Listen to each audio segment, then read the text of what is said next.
crois. Ma mère est morte. De cela, du moins, je suis sûr. Maintenant, je peux monter l'escalier jusqu'au 5e, jusqu'au 6e, et frapper de mon doigt le bois de la porte de la bonne, là où il y a une bonne, et au 7e, là où il n'y en a pas. Cela rendra le même son que quand j'ai frappé de mon index replié le nez de monsieur, de madame, ou du crapaud en marbre de ma mère. Un monsieur, un crapaud, une dame, qu'est-ce qu'un cadavre? Cela résonne intensément, comme un petit morceau de bouchon, comme un grand monument de marbre. Ou donc est-ce qu'on a le plus mal à l'oreille à cause du silence, au doigt qui frappe à cause de l'impossibilité de faire du mal? J'émouvais tellement ma mère, figurez-vous. Je n'avais qu'à paraître pour imposer au monde la tendresse dont il semble incapable et dont j'étais bien la preuve qu'il est capable. Mon monde, tendre comme la main dans laquelle on vient de l'argile, argile agile, argile aux ailes intérieures repliées, agile, argile, agile. Je monte, moi, marche par marche, un escalier que je voudrais qu'on ne puisse pas arrêter. Et comme j'ai ma hache à la main, et qu'elle est lourde, et que je pleure, et que je ne suis qu'un fils de morte, je me retombe ainsi sur les genoux, à moitié vidé de moi-même sur les marches, les innombrables marches, les marches qui descendent, descendent, dégringolent, les marches qu'on montait et qu'on regarde redégringoler comme un paradis qui s'écroule. Se passe de ces événements, le sens de Naïves Hirondelles, si vous préférez. D'abord, il y a un thème qui est la difficulté d'avoir de la volonté, d'avoir de savoir ce qu'on veut. Personne ne sait ce qu'il veut dans cette pièce. Et en dehors de ça, il y a ce à quoi je tiens le plus, c'est une expression des émotions et des sentiments. C'est-à-dire que ça se déroule un petit peu comme de la musique. L'intérêt qu'on prend à cette pièce est un peu comparable à l'intérêt qu'on prend au déroulement d'une musique quelconque. C'est-à-dire que ce n'est pas racontable. Les façons qu'ont les émotions de se transformer les unes en les autres et les sentiments de changer. Vous dites que une des moralités de cette pièce, c'est qu'il est inutile d'avoir des sentiments, mais que malgré tout, c'est bien agréable. Oui, il est évidemment inutile d'avoir des sentiments. Ça se voit dans cette pièce particulièrement, ça se voit aussi dans la vie. C'est pas la peine de se mettre en colère. Mais il y a tout de même l'idée que ça vaut la peine. C'est inutile, mais ça vaut la peine d'avoir des sentiments, des émotions, et de se mettre en colère. Quel est le rôle de la femme dans cette pièce? Apparemment, par rapport aux hommes, la femme intervient surtout comme ce qui empêche les hommes de travailler. Voilà. Mais... Alors, Germaine, vous dites que vous avez de la famille au bord de la mare? Ah non, pas du tout. Pas du tout, je l'ai entendu. Mal. Quoi mal? Oui, t'as mal entendu. C'est moi qui ai dit que je voulais l'emmener au bord de la Marne avec mon sidecar. Hein, c'est pas vrai, oui? Ça m'étonne pas. C'est bien possible, oui. La mémoire, tout ça. C'est triste de devenir vieux comme ça, vous savez. C'est pas très gai. Surtout quand on n'a personne. Non, surtout quand on n'a personne. J'aurais une fille, elle m'aiderait. Vous avez un neveu, vous? Quelle jambe? Moi, j'ai même pas ça. Toujours du rond, hein, votre roast beef, Madame Séverin. Si ça vous plaît pas. Votre boucher, pour le bœuf, il connaît que ça. Le rond, toujours du rond. Mais il y a rond et rond. Comment tu dis? Je dis qu'il y a rond et rond. Un petit patapon. Un gosse, vous dites un gosse.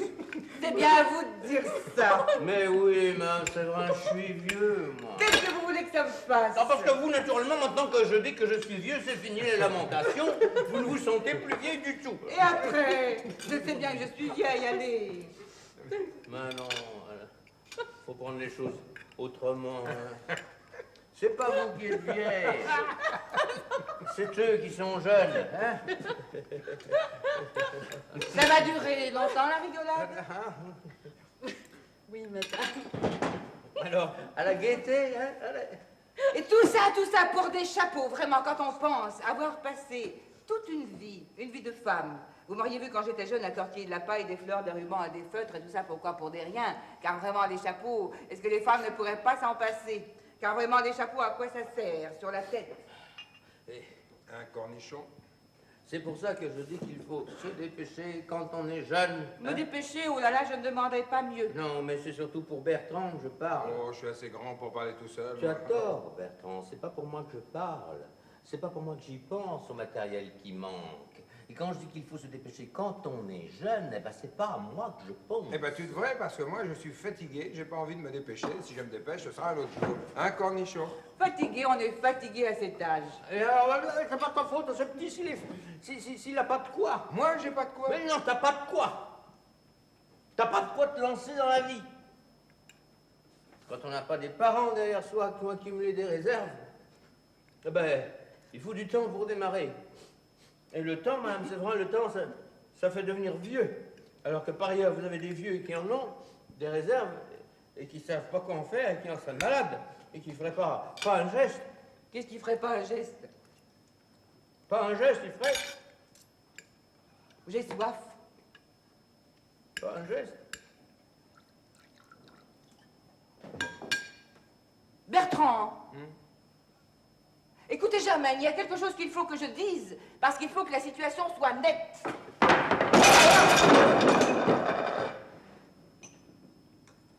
Ouais, comme ça, elle est nette, la situation. Mais quel est le sens de ce qui se passe, de ces événements, le sens de Naïves Hirondelles, si vous préférez? D'abord, il y a un thème qui est la difficulté d'avoir de la volonté, d'avoir de savoir ce qu'on veut. Personne ne sait ce qu'il veut dans cette pièce. Et en dehors de ça, il y a ce à quoi je tiens le plus, c'est une expression des émotions et des sentiments. C'est-à-dire que ça se déroule un petit peu comme de la musique. L'intérêt qu'on prend à cette pièce est un peu comparable à l'intérêt qu'on prend au déroulement d'une musique quelconque. C'est-à-dire que ce n'est pas racontable. Les façons qu'ont les émotions de se transformer les unes en les autres et les sentiments de changer. Vous dites que une des moralités de cette pièce, c'est qu'il est inutile d'avoir des sentiments, mais que malgré tout, c'est bien agréable. Oui, il est évidemment inutile d'avoir des sentiments. Ça se voit dans cette pièce particulièrement, ça se voit aussi dans la vie. C'est pas la peine de se mettre en colère. Mais il y a tout de même l'idée que ça vaut la peine. C'est inutile, mais ça vaut la peine d'avoir des sentiments, des émotions et de se mettre en colère. Quel est le rôle de la femme dans cette pièce? Apparemment, par rapport aux hommes, la femme intervient surtout comme ce qui empêche les hommes de travailler. Voilà. Mais... Alors, Germaine, vous dites que vous avez de la famille au bord de la mare. Ah non, pas du tout. Pas du tout, je l'ai entendu. Mal. Quoi mal? Oui, t'as mal entendu. C'est moi qui ai dit que je voulais l'emmener au bord de la Marne avec mon sidecar. Hein, c'est pas vrai, oui? Ça m'étonne pas. C'est bien possible, oui. La mémoire, tout ça. C'est triste de devenir vieux comme ça, vous savez. C'est pas très gai. Surtout quand on n'a personne. Non, surtout quand on n'a personne. J'aurais une fille, elle m'aiderait. Vous avez un neveu, vous? Belle jambe. Moi, j'ai même pas ça. Toujours du rond, hein, votre roast beef, Madame Séverin. Si ça vous plaît pas. Votre boucher, pour le bœuf, il connaît que ça. Le rond, toujours du rond. Mais il y a rond et rond. Comment tu dis? Je dis qu'il y a rond et rond. Un petit patapon. Un gosse, vous dites un gosse. C'est bien à vous de dire ça. Mais oui, mais c'est vrai, je suis vieux, moi. Qu'est-ce que vous voulez que ça me fasse? Non, parce que vous, naturellement, maintenant que je dis que je suis vieux, c'est fini les lamentations. Vous ne vous sentez plus vieille du tout. Et après? Je sais bien que je suis vieille, allez. Mais non, faut prendre les choses autrement. Hein. C'est pas vous qui êtes vieille. C'est eux qui sont jeunes. Hein? Ça va durer longtemps, la rigolade? Oui, madame. Alors, à la gaieté, hein? Et tout ça pour des chapeaux, vraiment, quand on pense avoir passé toute une vie de femme. Vous m'auriez vu quand j'étais jeune à tortiller de la paille, des fleurs, des rubans, des feutres et tout ça, pourquoi? Pour des riens. Car vraiment, les chapeaux, est-ce que les femmes ne pourraient pas s'en passer? Car vraiment, les chapeaux, à quoi ça sert? Sur la tête. Un cornichon. C'est pour ça que je dis qu'il faut se dépêcher quand on est jeune. Me dépêcher, oh là là, je ne demanderais pas mieux. Non, mais c'est surtout pour Bertrand que je parle. Oh, je suis assez grand pour parler tout seul. Tu as tort, Bertrand. C'est pas pour moi que je parle. C'est pas pour moi que j'y pense au matériel qui manque. Et quand je dis qu'il faut se dépêcher quand on est jeune, eh ben c'est pas à moi que je pense. Eh ben tu devrais, parce que moi je suis fatigué, j'ai pas envie de me dépêcher. Si je me dépêche, ce sera un autre jour. Un cornichon. Fatigué, on est fatigué à cet âge. Et alors, c'est pas ta faute, ce petit s'il a pas de quoi. Moi, j'ai pas de quoi. Mais non, t'as pas de quoi. T'as pas de quoi te lancer dans la vie. Quand on n'a pas des parents derrière soi qui ont accumulé des réserves, eh ben, il faut du temps pour démarrer. Et le temps, madame Séverin, le temps, ça fait devenir vieux. Alors que par ailleurs, vous avez des vieux qui en ont, des réserves, et qui savent pas quoi en faire, et qui en seraient malades, et qui ne feraient pas un geste.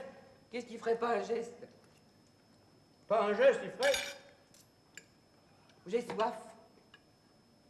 Pas un geste. Bertrand! Écoutez, Germaine, il y a quelque chose qu'il faut que je dise, parce qu'il faut que la situation soit nette.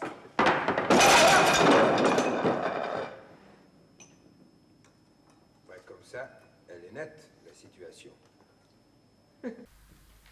Naïves hirondelles, portez mes vœux vers elle, mes vœux pareils aux vers luisants, portez-les lui, portez-luisants, naïves hirondelles, puisque je l'aime et qu'elle est belle.